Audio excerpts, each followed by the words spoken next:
Maybe you can start. Namaste, good evening. Can we be free from selfishness? That is a Himalayan task. That is the greatest, biggest achievement, if you may call it achievement at all, in the so-called spiritual domain. Most people are not interested in that question. They do not see the need also. They think selfishness is so common and they do not see any meaning or any relevance. But when they mellow down and when there is certain maturity in them, they slowly see that selfishness is the cause of all sorrow. In selfishness, we make others also miserable and we make ourselves also sorrowful. The question, therefore, is can we really eliminate selfishness? Can we be free of selfishness? What is selfishness? It is no different from the movement of the self, as Krishnaji uses the expression. And to ask whether we can be free from selfishness is no different from asking, can we be free from the self? When there is the self, there is going to be selfishness. This self is sometimes more precisely expressed as the separate self. Why that adjective separate? When our thinking makes us recognize our existence as separate from the existence of others. And more particularly,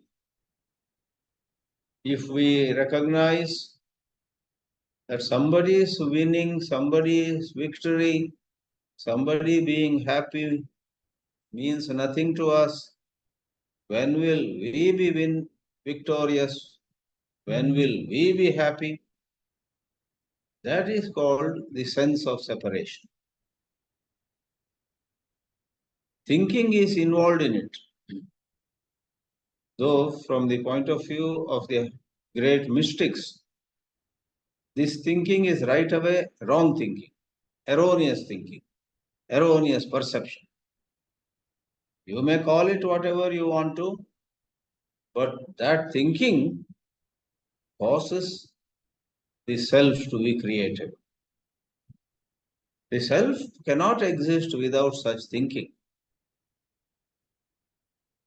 Self or selfishness is 100% because of a certain erroneous thinking.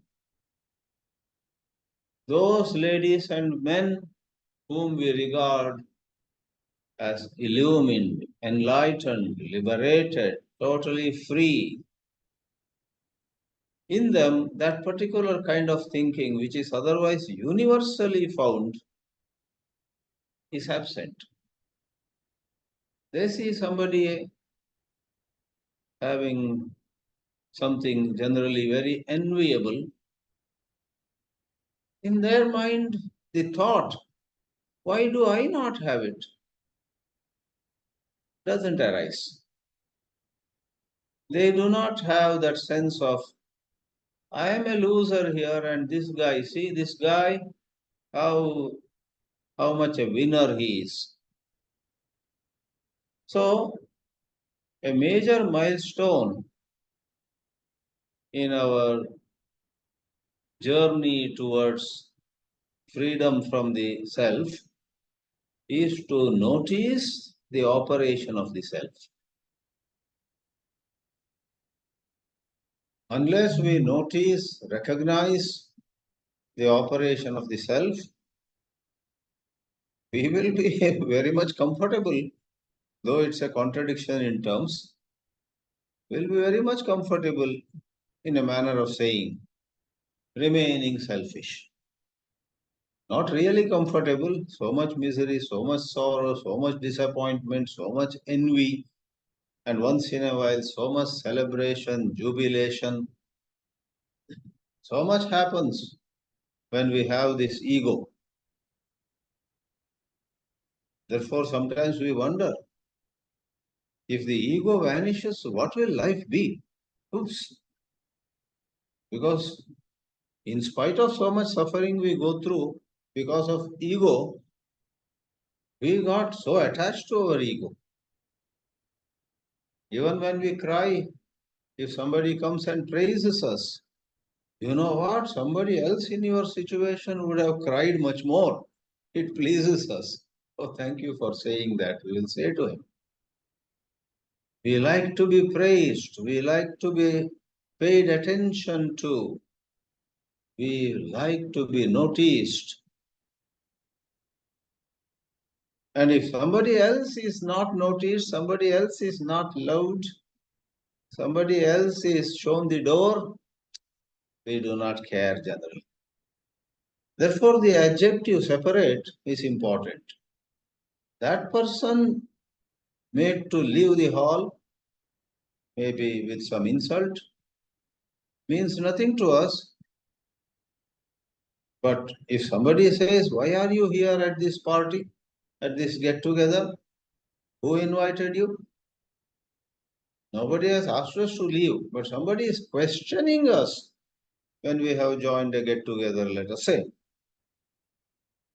It embarrasses us and a lot of negative thoughts arise. If we are short tempered and if we are violent, we may hit back at that person with some bad words. We may even punch him, physically hit him. Such things are happening all the time in this world. So let me not spend more time on showing or defining the self. We come back to the question, can we be free of selfishness? I'll here onward use the word self itself. Can we be free from the self, the separate self?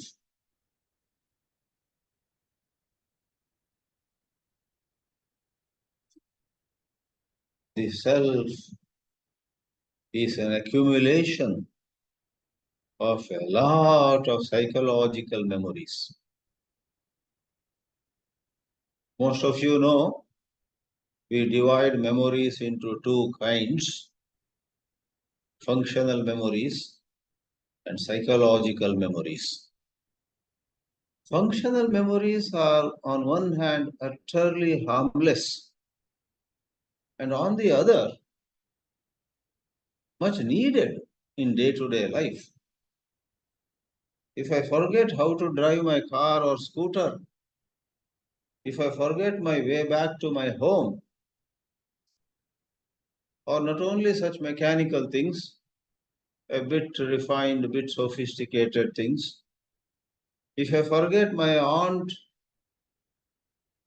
likes Hindustani music a lot, it can lead to some trouble. When I host her, when I welcome her to my home, to remember that this aunt of mine who is coming for 2 days loves Hindustani music will help me get some music, play some music, ask her some polite questions about music, which will build a better relationship. So it's not just about driving a car or finding one's own home to get back. It's not just memory of maths or science, economics or history, but it is certain memories of how others behaved, how we behaved on an earlier occasion. All these are functional memories because it's helpful to take care of another situation of the same kind. Then what is psychological memory? Very important. A psychological memory necessarily has the self at its center. If I remember that during high school days I had fallen down once while walking, I put my foot upon a banana leaf, banana not leaf, what's that? Banana skin, banana peel, and I fell. If I remember that, that's not psychological memory. That's functional, factual memory. But if I remember that my classmates, some 7 or 8 boys, some 8 or 9 girls were watching and all of them laughed, especially the girls laughed so loudly. I had felt very bad that day when it happened. And now after 50 years, now also suppose I think of it, to remember the whole scenario is functional. But suppose one more wave of pain arises in my bosom. Oh, that was the worst part. The boys were there, that was okay, but how I wish even now the girls weren't there. The girls of the school also saw me falling and they laughed. And suppose even now I relive that shock and embarrassment, that sorrow and all the emotions. Even now, I wish I could go back down, go back the time scale and change that scenario. That is psychological memory. If you suffer pain now also about what happened many years ago, if you experience certain elation, remembering some good things that happened years ago, the self is then going up and down. In one of his commentaries on the Upanishads, Shankaracharya says, life of selfishness, what we are talking, life with the self up and active, is comparable with a dry pumpkin floating on sea. So when the waves of the sea go up and down, the dry pumpkin hollow, the hollow pumpkin also goes up and down, up and down. The Sanskrit word for that kind of pumpkin or lauki or one of those, which is spherical and can be made hollow, is alabu. Shankaracharya says, egoistic life on the earth is like being an alabu, a dried pumpkin, going up and down. Somebody praises us, we go up. Somebody insults us, we sink in sorrow. So now if that happens, even when we remember some good thing or bad thing, then that is psychological memory. To remember somebody had a huge, beautiful, wow, fabulous bungalow, which I visited 5 years ago in New Delhi, is functional. But even now, if I feel, oh my, he and I were classmates and he used to come to me for help whenever he didn't understand some subject. Now, that guy whom I used to guide during my high school days has such a huge bungalow, whereas I am living here in Hyderabad paying rent for a useless house. In this way, I have lost and he has made it. That is psychological memory. Now the question, can we be free from selfishness? We can be free from selfishness if we can mitigate these memories, if we can undo these memories. psychological memories. If we can stay only with functional memories. So when we use the word can, ordinarily people think, oh, that requires a lot of willpower. Because ordinarily, a lot of things we do in life, deciding to do so, and then exercising willpower. Not easy, but there are some. When somebody long ago was taking me on the pillion of his two-wheeler. He was young man. I was also very young that time. If I was 32, he was 22 or something. He was taking me on his two-wheeler in a small town in Karnataka. He was taking me to some house where I was to get a meal. And then he started saying, Swamiji, you know what? Somehow I have a lot of willpower. I said, that is nice to know. Then he said, some examples he gave that he had decided to give up ice cream and he never touched ice cream last 7 years. And then in relationships also, he was close to some girl. Then one day he decided to keep a distance from her. She cried and she did lot of things, but he never went and saw her, met her. So 2, 3, I said, oh, I see. I was on the pillion and I was thinking, why is he talking so much? He should leave me at that doctor's house and go away. His job was to drop me. Now comes the last part of. He said, Swamiji, I mean it. For example, don't mistake me. If I decide to leave you here only halfway to the doctor's house, if I decide, I just do it. You may be a Swamiji, but I will just drop you here and go. My heart started leaping. If he leaves me halfway, well, then it's an unknown town. Who will take an auto or something and go? Luckily, he didn't. It was just another example he gave.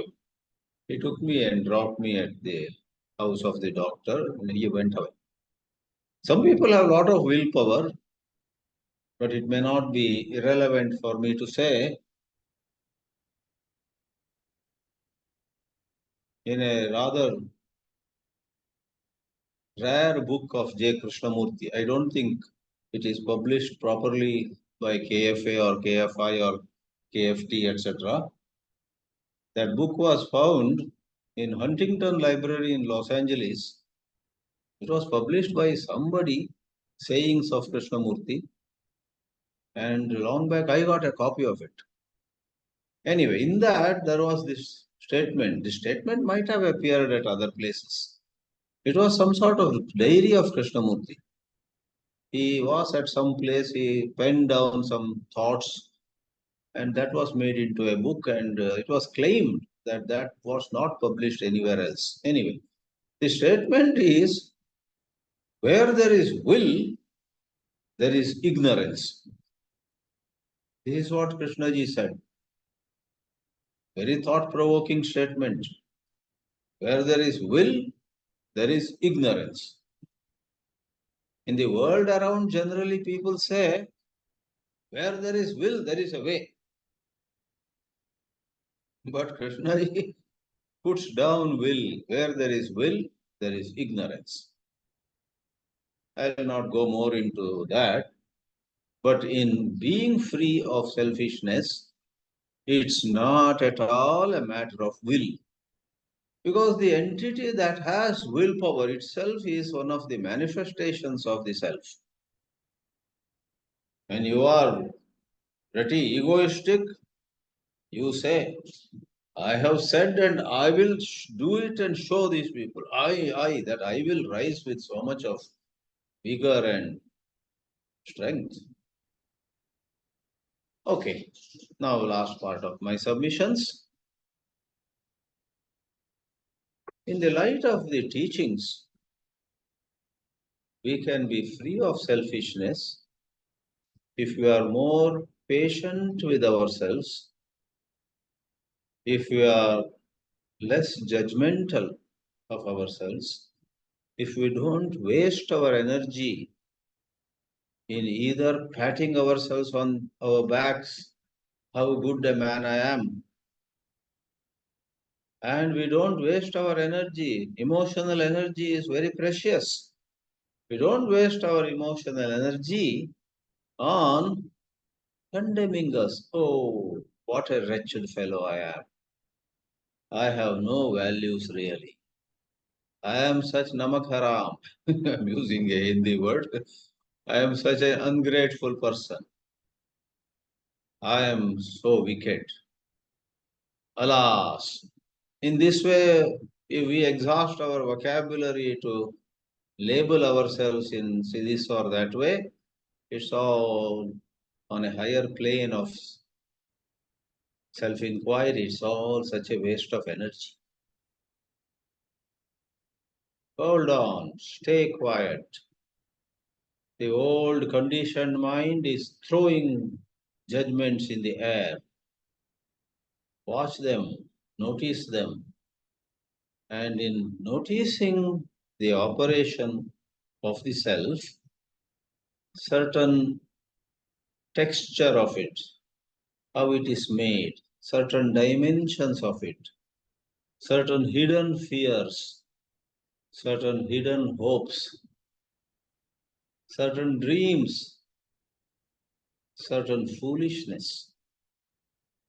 So much gets exposed.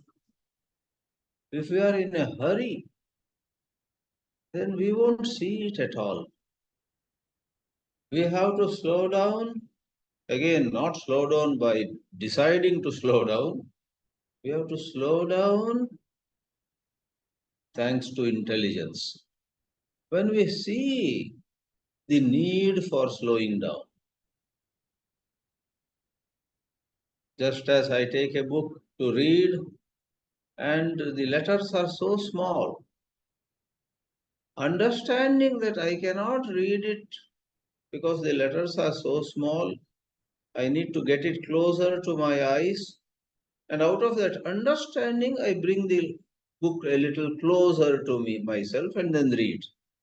Or bring a magnifying glass and read. Why do I do that? I see the need for the magnifying glass. Likewise, there is certain fear in me. I intelligently see the need for examining it rather than how I used to do in olden days. Oh, I should not be afraid. This is not good. I will drive away this fear. Some kind of trying to be some hero by merely deciding not to be fearful cannot go far.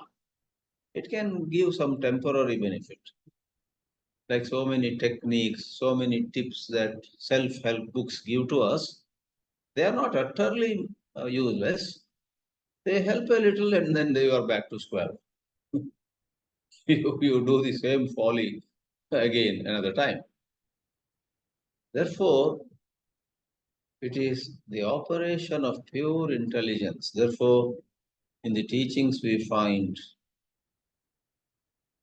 there is an emphasis on choiceless awareness. If we choose a particular thought, a particular option, saying, this is the right way of thinking, I will now continue this way. And if we reject another thought, another option, then we are choosing. And behind choosing, there is the chooser. And the chooser himself or herself is conditioned. Therefore, we can be free of selfishness, not making it a goal to be achieved in 10 days or 10 weeks or 10 years, without caring for whether we succeed or not. We must notice the operation of the self with absolutely no demands, no expectations, something magical will happen now, and I'm going to emerge being free from the self. All my friends will tell me, hey, there is so much shine on your face today. What happened? You do daydreaming, and then you are on a trip which will take you far away from being free from the self. Because the self only dreams, and you enjoy the dream, then the self is reinforced. Therefore, in Bhagavad Gita also at places, the word is used, nirashihi. You should have no hope. Anybody who reads that hastily, a wise person remains nirashihi. One translation of it is without any hope. A, a hasty reader may use such translation and take his hand to his head. So this is what Gita says. Live a hopeless life. It's not a hopeless life. But in hoping that one day I am going to be famous, one day I am going to be so rich, one day the whole town will praise me, hoping, the self becomes so active, self gets so strengthened. Whereas in gentle observation, through intelligence, not out of willpower, such dreams get exposed. There is no need to be famous in the town. There is no need to become so filthy rich. There we have some needs, not only physical needs, certain emotional needs, but otherwise a whole lot of things that we generally desire are all supported or held in place by a lot of foolishness. And this observation exposes that foolishness. And in the process, our our work is to observe, which also we don't do out of choice. It happens when it happens.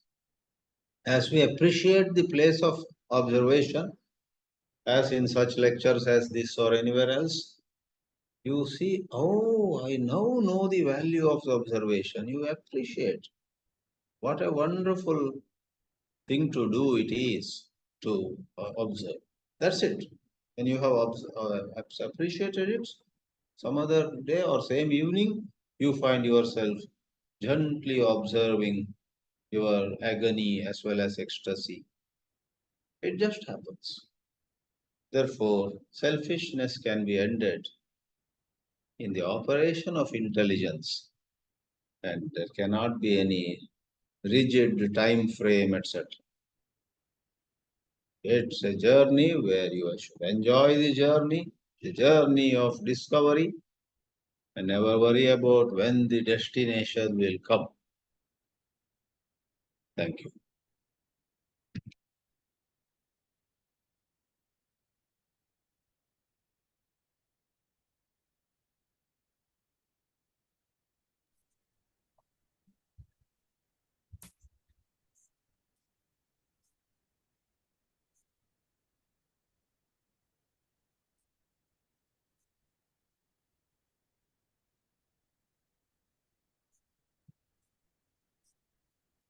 So, are we going to request Harshadji to speak some words? His microphone is off now, I guess. One minute.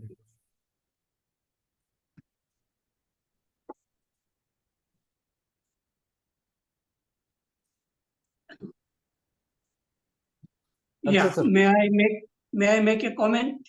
Yes, sir. Okay. Thank you, Swamiji. This question about selfishness, as you said, from self comes selfishness. And this self or ego or me, it comes from thinking. And we all think. And as we grow from childhood, we get attached to something. Maybe initially father, mother, family members, then later some toys and so on. So this sense of self, it comes, we don't know at that time when we are young. It is an automatic kind of a process. And I remember that there was one little girl and she was wearing a very good dress and she was very happy. And then somebody came and said, "Why are you wearing this dirty dress?" And she got hurt and she cried because she thought that it was a very good dress she was wearing. And there's an image that I am good looking in this dress, and somebody is making a comment against that image. And so there's a feeling of hurt. And we all go through this kind of hurt through childhood, even when we have completed studies and we are working in the office and we are compared with somebody who is very, very bright and very successful, and we are not like that. So there is a feeling of comparison, a feeling of inferiority, a feeling of getting hurt, and all that indicates that there is something within us, this gets hurt. And people who are very curious to find out why do I get hurt? What is behind it? This feeling of getting hurt when somebody says something unpleasant. And if that question is very, very genuine, then we like to observe from where this feeling of hurt self comes. So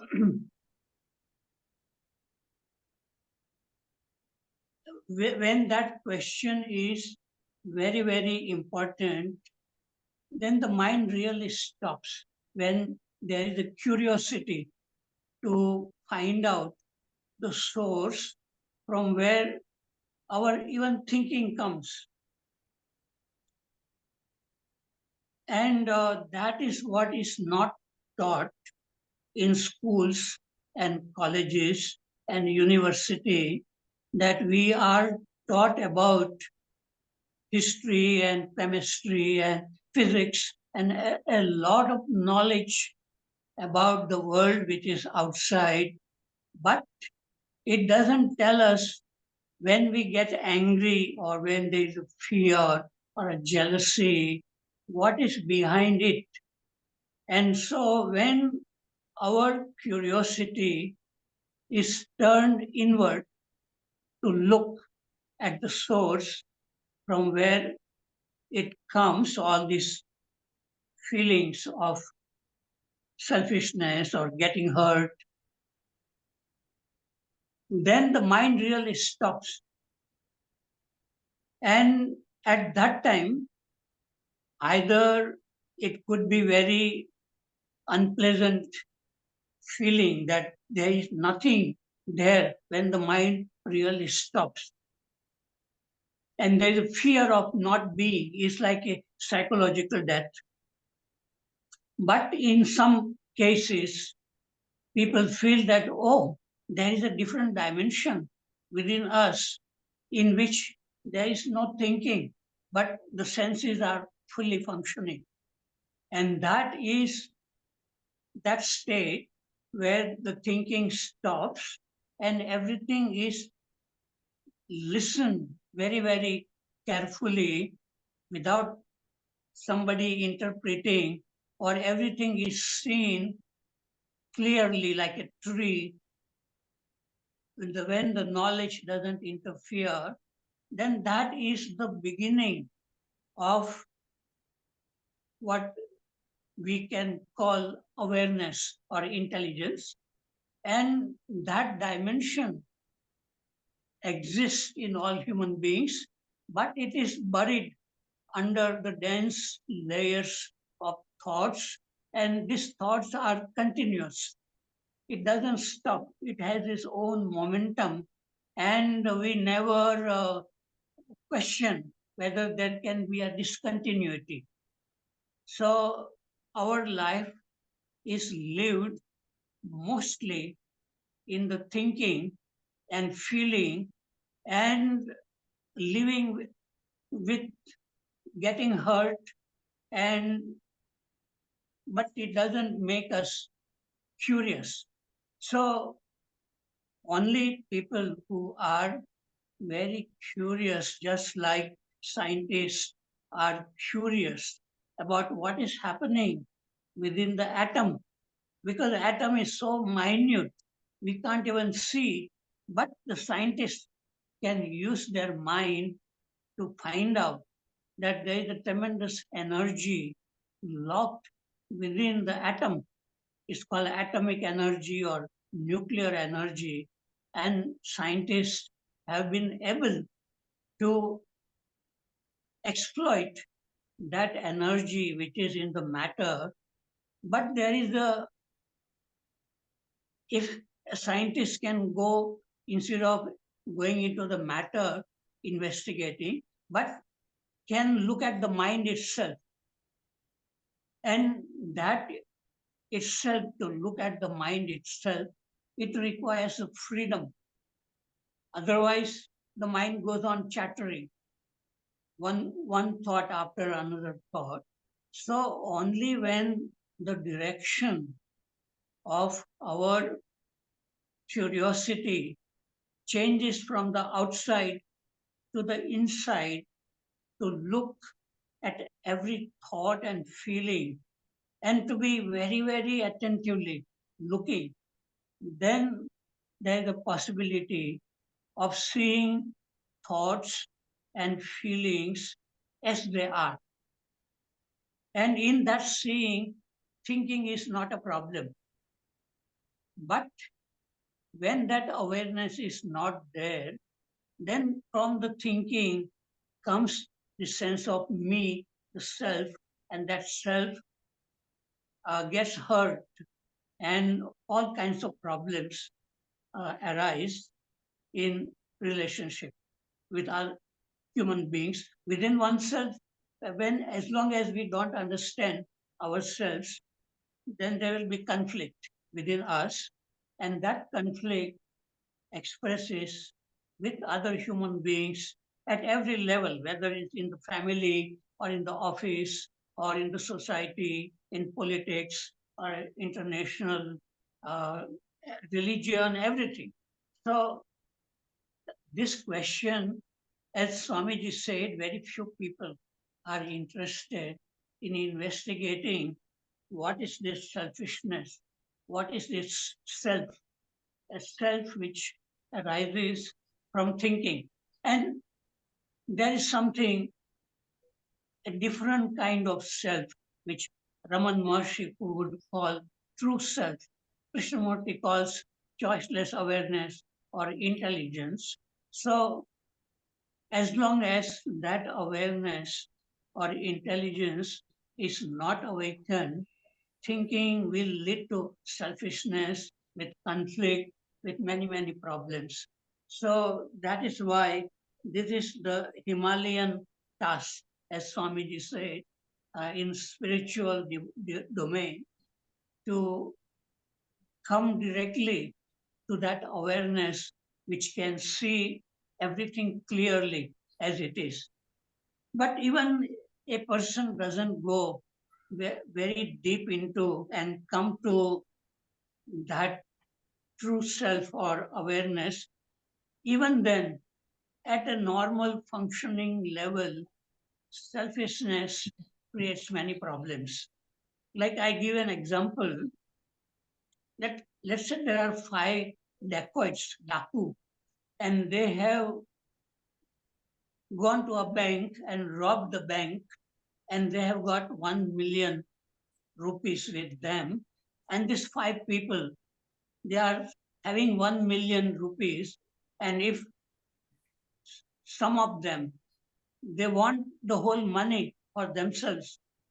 Then they will try to poison the other, and the other will also try to do something. And in the end, all these people will die and the money will remain.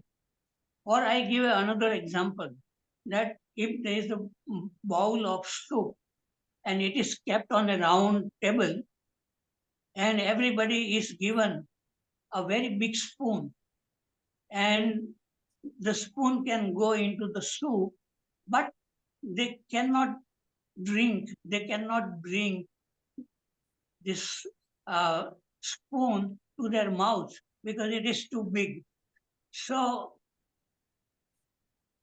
and when there is no selfishness, what they can do, they can feed that soup to the person who is on opposite on the table. And the person who is opposite on the table, he will do the same to this person. So they can help each other and they all can drink soup.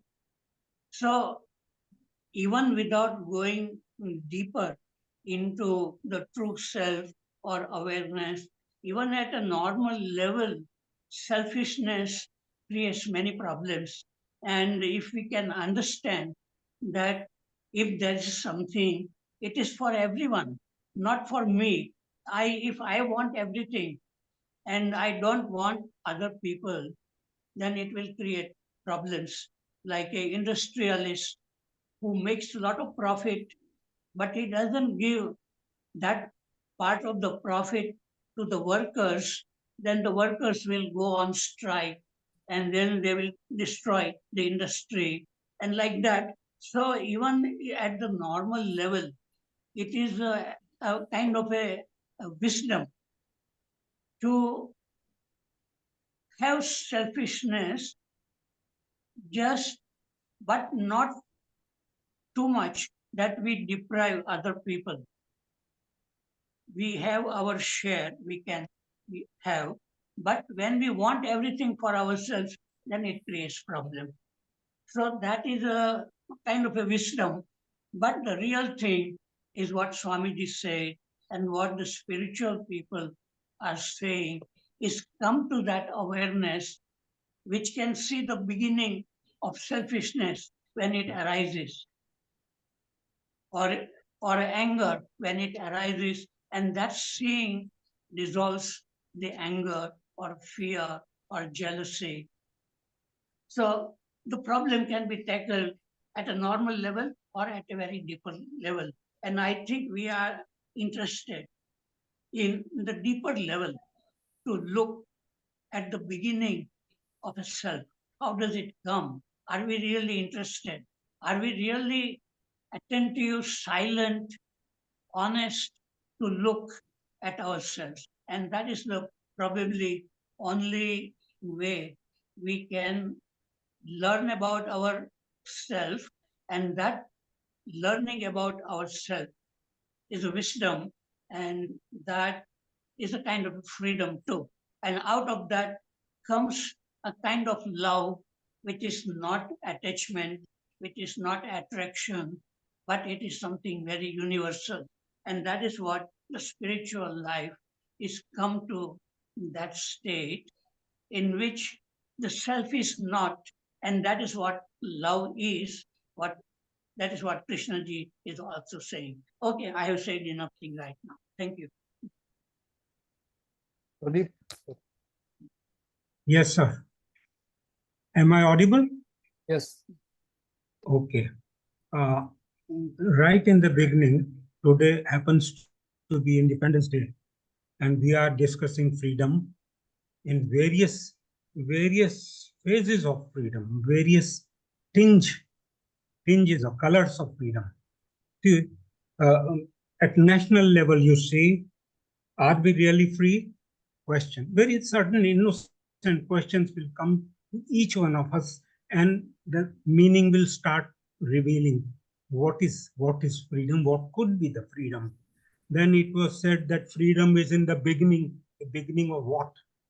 Then Swamiji said it right in the his the speech, that it's a Himalayan task even today. When this title has been given, it remains a Himalayan task. So, and the role of words, naming what JK said, naming.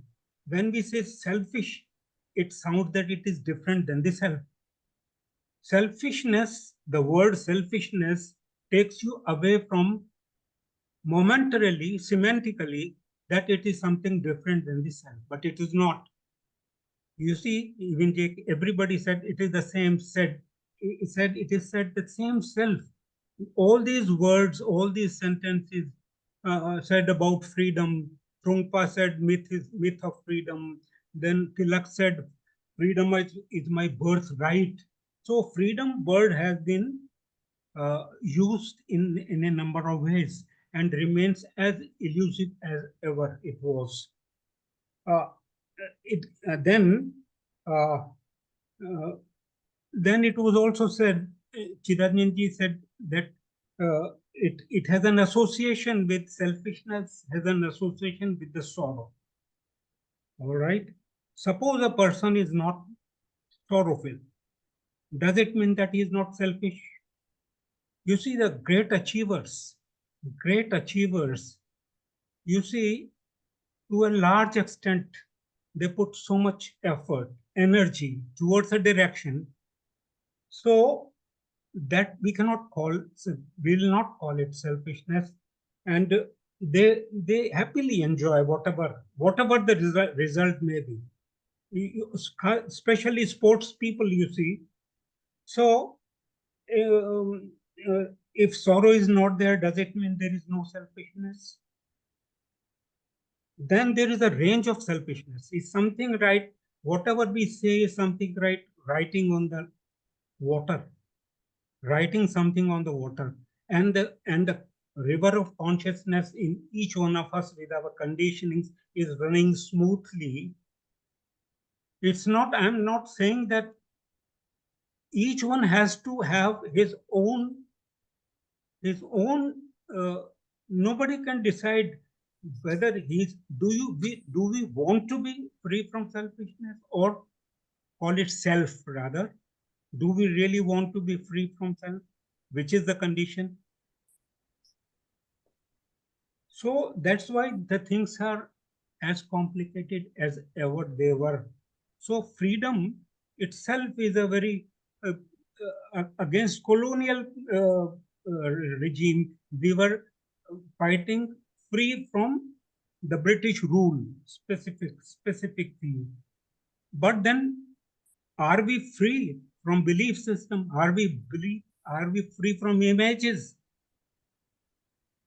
Are we free, really free? Can one be really free in the whole?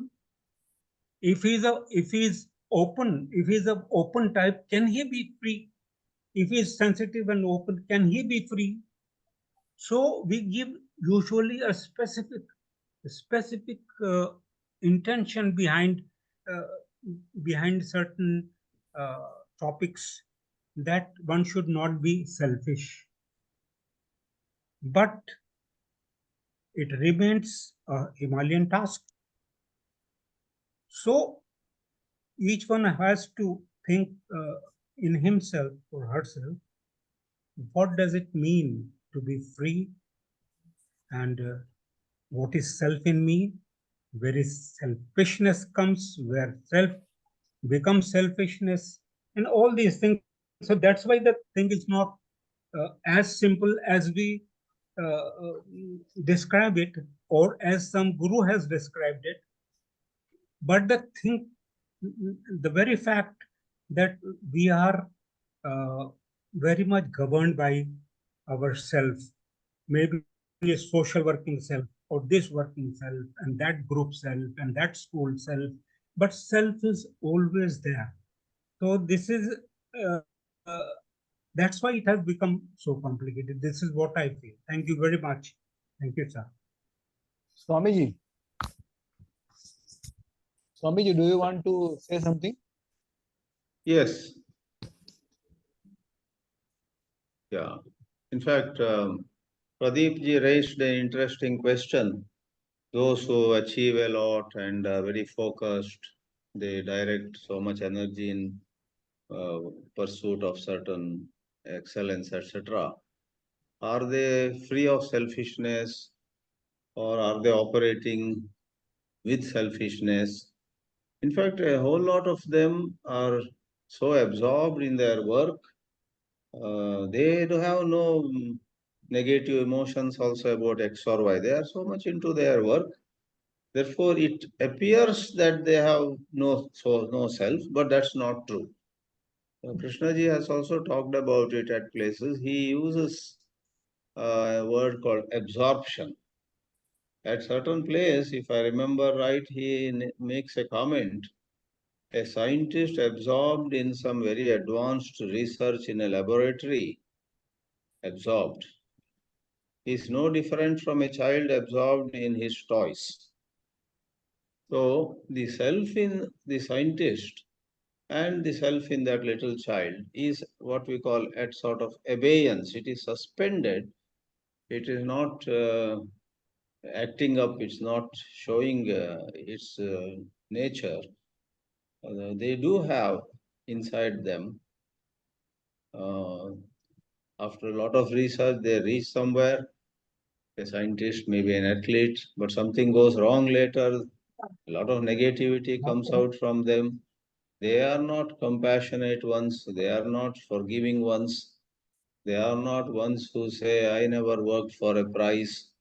Later on, at that time, they might not have thought of prize. During absorption, they are in bliss. Interestingly, this happens in the so-called spiritual field. People who are attached to techniques, and in Vedanta also it is said that people who may even go into samadhi are not really free. One of the schools of thought says the so-called samadhi where there are no thoughts at all is of no value in freedom. Freedom is when one is completely free of this ego, the self. Whereas samadhi could be a special experience. This is one of the much debated topics. I believe Yoga Shastra attaches a lot of importance to that thoughtless state, etc. That experience is highly valued. But in so-called Jnana Yoga, it is said it is Jnana or Gyan which matters. And in a language akin to what we are discussing, to know I am not this person who wins or loses. This winning, this losing, etc. don't decide my value. They don't decide who I am. That kind of intuitive grasp comes not out of any achievement, nor even in the state of absorption. So absorption, the child's example is very easy to understand.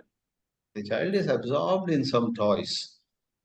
But as they say, the shaitan in him comes out later. In Hindi, they lovingly call child also a shaitan. Long back when I saw one Hindi teacher, my Hindi was very poor that time. She said to me, these children are all shaitans or badmash or some bad words she used. I said, how can you use bad words? Then she laughed. No, no, I'm calling them. They are all. Then, so I, me, and my emerge at another time. Whereas someone who is free from the self is seen to be, at least, in one way of seeing, for a long time in various kind of circumstances. Somebody else was given attention, this person was totally ignored. We always have looked at saints as those who don't care. All were garlanded and he was not garlanded. He just says, that's fine. I'm feeling very light without a garland on my shoulders. He may even joke about it. Okay, I'll pause here. I get Adeen wants to say something. Or Yeah. So I think a little bit Harshadji also touched on what I wanted to talk about or get everyone's views on. So to me, it seems like there are two processes, or I don't want to call it as a state, but two processes in the mind. As Harshadji said, either there is the thinking mind or the perceiving mind. And it seems that the thinking mind is caught in the self. So now, of course, it's a bit difficult to define what is a thinking mind. Um, but so generally in the modern world, if you say that if you don't use the thinking mind, then you are mindless. You're mindlessly doing it.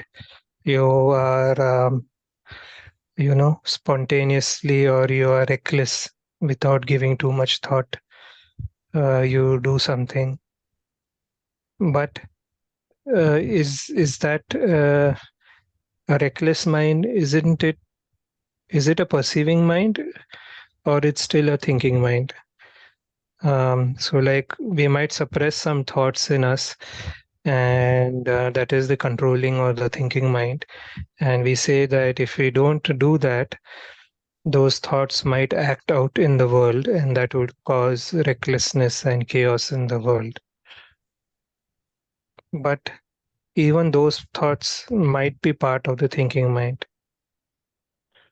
So also what I see is generally like, for example, if you go into rural areas or you go into areas where there is a lot of space, people have a lot of space, there is more perception, there is more awareness, it seems.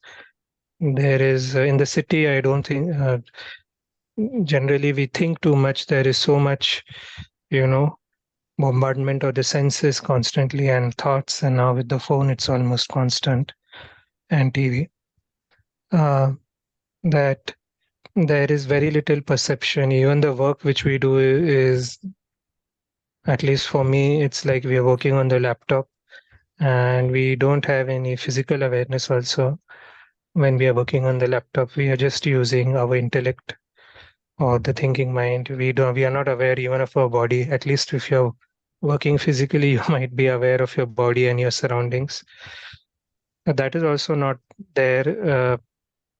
And so that's the way I define like self and the non-self. So also like we are using thought as a means to secure ourselves, or we think that the thinking mind will give us security in the world. But then in very extreme circumstances, we find that that also doesn't help, right? So thought can bring money, money can provide some security. But even if you sometimes, like in the hospital, you see that even the doctors cannot do much. At that time, even the money is worthless at that point of time, because it has no value to bring anything. So the thought, the same is, I think, when it comes to some, there is some inner, uh, I don't know what you might call it, an angst, or the deep sorrow or pain, or so the thinking mind cannot do much about it. All it can do is escape from it, but it cannot solve it. So that's where then the question of freedom comes, how to be free from, because we know that there is a limit to thought. It cannot solve those, at least that limitations. Thought also has a limitation. In those circumstances, we see that even thought has a limitation. It is not the answer to everything. And then we ask questions like, what is the freedom from the self? Because we know that the self is limited and seems to not be able to go beyond itself. Yeah. So for a few days also, I was feeling a little bit like some mental stress and all. So, but the thinking mind cannot deal with those emotions. And if you keep thinking aside, then there is a certain lightness which comes to the mind. It's very difficult to talk about this. Yeah, maybe it has to do something with division, because we know that thought has a limitation and we want to, which is divided and has conflict, and we somehow want to overcome. So if there is a particular deep emotion, there's always a division as me who's experiencing that emotion, and thought as, there's still an experiencer and the emotion, feeling, say pain or I don't know. And thought is unable to do anything about it. Yeah. So then Krishnamurti also says thinker is a thought. So maybe in that the self is absent and there is no sense of division, and it is not like a intellectual calculating mind in which the thinker is the thought. But it's difficult. I think even if we have a discussion, we will think about it and then we are lost. We listen to Krishnamurti and we think about it and then we are lost. Yeah. Yeah, that's all I wanted to share. Thank you. Swamiji, do you want to comment something? Swamiji? Oh, you're asking me. I only appreciate his raising the issue of thinking versus perceiving. I think that's $1 million question. When are we thinking and when are we just perceiving? Perceiving is taken as seeing things as they are. Moment thinking takes charge, it brings the past, it brings its conditionings, it brings its opinions, it brings its bias. That's how we look at these two words. Therefore, I think it is of great value to notice when we have, thanks to inattention, slipped into thinking, and when we are perceiving, with thought playing the second fiddle, as the idiom goes. Thought is necessary for doing some, supporting work. Also, what is called functional thought is necessary. But if thought comes to center stage and blocks perception, doesn't allow us to see things as they are, see things in others as they are, and it doesn't allow us to see things in ourselves as they are. I am actually, hurt, but I may not accept. No, I am not hurt. I am just very objectively saying you did such lousy thing, so I'll put fault on somebody else. But the problem is I myself am hurt. So perceiving puts everything in black and white. Thought comes and colors something, it becomes selective. So I would say I appreciate raising that. Adeen raised that thought versus perception. Thank you. Dinesh. Dinesh Waghmare. Are you able to hear my voice? Yes. Actually, today nothing is there to say because Swamiji and Harshad sir has already covered everything, almost everything. I guess to say something, I would just like to add some points, what I feel. It is clear that selfishness, to be free from it means freedom from the self. First of all, why I has a need for me?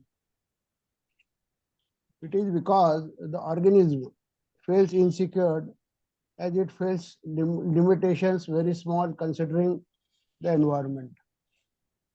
This also extends to other persons considering his individuality. Further, thought comes into picture which fuels or breeds the me.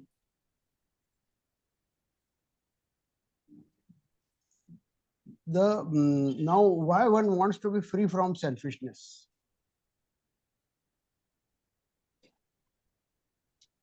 we have also seen in the past that when thought comes, thought further brings with it attachment, then your self this identification and all that. The stream of now we call this, let us say, this selfishness is a stream of selfishness. For the wise persons, this stream of selfishness contains all the problem of humanity. But as Swamiji said, most of the persons are not interested in this. Only the wise person or few people are interested in this. It is also clear that in past we have discussed that for serious people, passion and curiosity is necessary. This is the first requirement which a person can use to go further for the freedom. Now, for the freedom, one has to go for the choiceless awareness to be free from psychological memory. This also point was covered. As far as I am concerned, my views are an organism is moving in duality. Unless he gets touch of non-duality, real compassion cannot emerge and he cannot be free. So one has to be one has to have that access to that dimension which is above this, which is non-dual. Krishnamurti said it as timeless or eternal or whatever you call it. So unless one touches that dimension, one cannot be free from the, totally free from the self. This is what my views are. This selfishness basically covers almost all the things of mankind or humans. This covers sorrow, pain, physical and psychological suffering, anxiety, competition, greed, envy, brutality, violence. You name anything and it covers it. So, movement against it. Pardon? Movement against the sorrow and all that. Yes. The movement of any movement of I is basically me, and me is basically covers everything in everything this. It stores it in the memory, as we have discussed earlier, and that has got memory of this all your past sufferings, anxiety, competition, etc.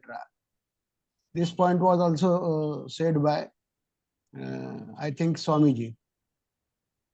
So if one has to be free, then he has to touch that intelligence or whatever you call it, intelligence or that dimension. Because when you are free from all your I, what you will do, how you will act in the world. For that, intelligence has to come into picture, and intelligence has to guide you. What you have to do. Because freedom from the self doesn't mean the totally loss of memory or dementia and whatever you call it. That doesn't mean the empty of the whole mind. All the things will be there, but there will be a wisdom, or there will be a, you can say, a real understanding of the things. So this is what I want to say today. Thank you. Swamiji, any last comment from you? Not really. I think Dineshji attempted a summary of many things that we touched upon. Good summary, Dineshji. Keep it up. Thank you. Harshadji, do you want to say something? Harshadji. Yeah, maybe I can make a comment about this.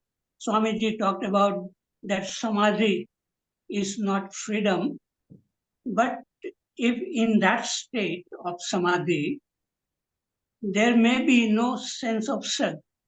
We don't know actually what is that state, but it seems to me that during that samadhi period, maybe some kind of regeneration takes place, or the deterioration which goes on normally because too much selfishness or talking, thinking, that deterioration stops in samadhi, and no sense of self is the real freedom. So it may not be complete freedom.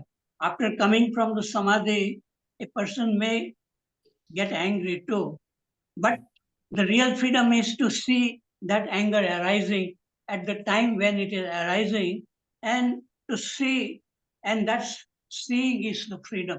And that is the real thing. What Krishna ji is talking about is moment by moment awareness of what is happening.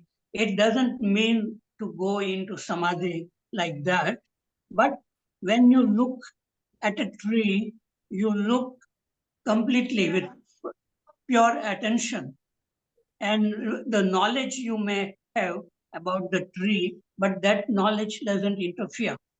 So that is the real freedom of seeing without the knowledge interfering. And similarly, one can see other human beings also like that, where that previous knowledge doesn't interfere and looking is fresh.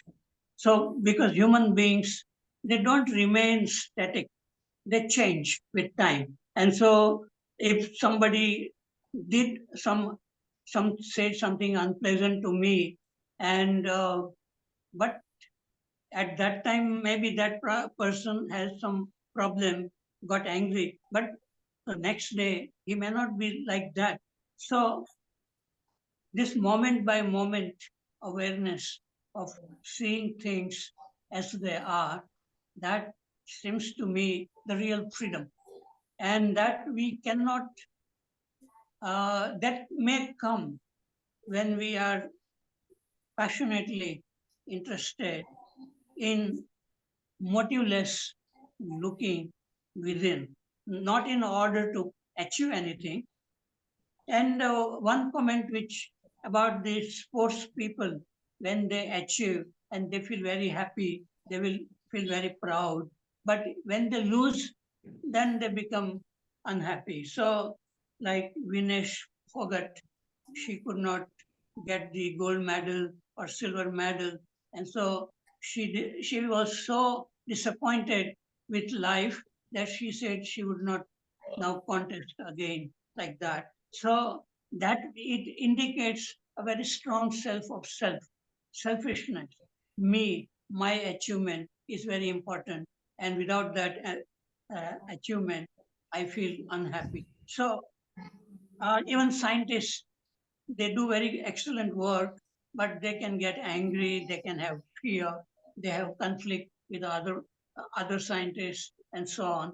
So the real freedom is the freedom to see what is as it is and to go beyond it. So that is what Krishna ji said, and that is a very great Himalayan task. Okay, thank you. Can I say something here? Yeah. Actually, what Swamiji was saying, in Yoga Shastra, there are two samadhis, savikalp and nirvikalp. So when we say nirvikalp means there is no option left, or no, we can say choiceless. You became choiceless, or you become, no thought is there to give you any direction. So, savikalp means with all the your I is present there, but it is resolved to a great extent. So this is what Yoga Shastra says. So it is similar to what JK is saying, and in Vedanta also there is Drishthanuvidya Samadhi, Shabdanuvidya Samadhi, which is also similar to what we are talking. So freedom is possible only, as per them, freedom is possible only when that dimension is touched. In Yoga Shastra, when that Shakti is touched, which is the energy behind this, it is touched. And there is a wisdom that only that energy is there and nothing else. So everything is made of that energy in different form. All the forms are created by the non-dual energy. So this is what Yoga Shastra says. Vedanta also Ek Tattva Abhyas, when they say that there is only non-duality exists and nothing else is exists. So unless that point is touched, real freedom of the Jeev, they say, is not possible. So one has to see these aspects also. Thank you. Swamiji, last comment from you. Yeah, I also wanted to say that those schools of Vedanta, which on one hand say Samadhi is no proof of freedom, Samadhi is not by itself enlightenment, all the same, they give a lot of credit to Samadhi. I'm referring to the words regeneration and such things used by Harshadji. And they respect every sutra of Yoga Shastra. I believe in one of the sutras it is said Samadhi is like Dharma Megha. It's a cloud that showers virtues. Dharma Megha. And Vedanta schools also respect that part. Those who experience Samadhi might get regenerated so much that they rise to a greater height, no doubt. But so-called mukti is not equated to samadhi by these Vedantics. So we value samadhi quite a lot, not to the highest point. That's and I said it's a debated issue also. Among Vedantis, some say this, some say that. No, When you go into no, any sir, subject, sorry, yeah, go ahead. there is no difference, sir. Actually, Yoga Shastra also they say Samadhi is just a tool. This thing is real understanding. Real thing is understanding, deeper understanding. That energy is present everywhere. So wisdom is the main, what we can say, achievement in that. And similarly in Vedanta also, only thing is they don't use the tools of Yoga Shastra. Terminology but, maybe. Terminology is different. Thank you.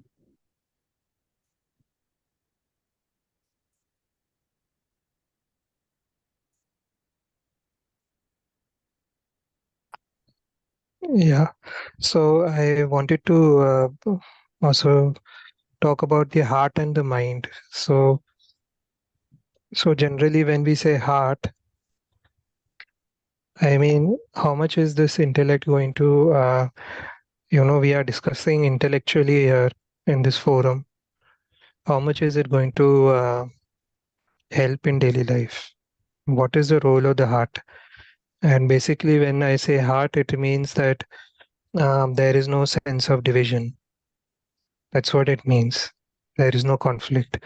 You express from your heart means there is no conflict. You say what is in your mind, and there is no division in it. Same thing in relationships. How much is the intellect going to help us in relationship, or is it's the connection and the non-division like we feel with another person? So I don't know how much this reading and quoting and tradition, and I don't know how much it is going to actually help. Basically, what I understand that we are helping our perceiving what you have said previously, that there is perceiving faculty in us. There is a perceiving faculty in us, and we are only trying to add that perceiving faculty to work in the present moment by reading and by doing seeing videos and following somebody or trying to listen. Because in listening, possibility of perceiving and understanding can come. So Can I say something? Yes, one last comment, because time is coming to. Yeah, he is right, what he's saying, but he has to understand that when we read so many books and all that, and if we are able to understand the real meaning out of it, then intellect understands what are its limitations. And when it understands what are its limitations, it doesn't interfere, or it doesn't you can say it doesn't pose any problems in the problems in the your thinking. Your thinking is very sane, very accurate and all that. And intellect is only helping you. You can also, apart from that, you also have to understand your feelings and emotions. And feelings, emotions should synchronize with your thinking, intellectual thought. So all these readings, and if you really understand them and you work on them, then you can do right thinking, and which is very useful in the day-to-day life.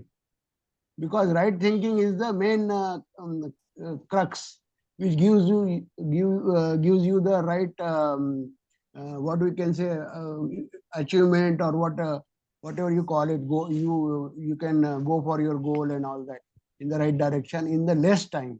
Basically, time becomes less when the real understanding is there. Since thought is the time, so the time becomes less in doing the right thing. Thank you.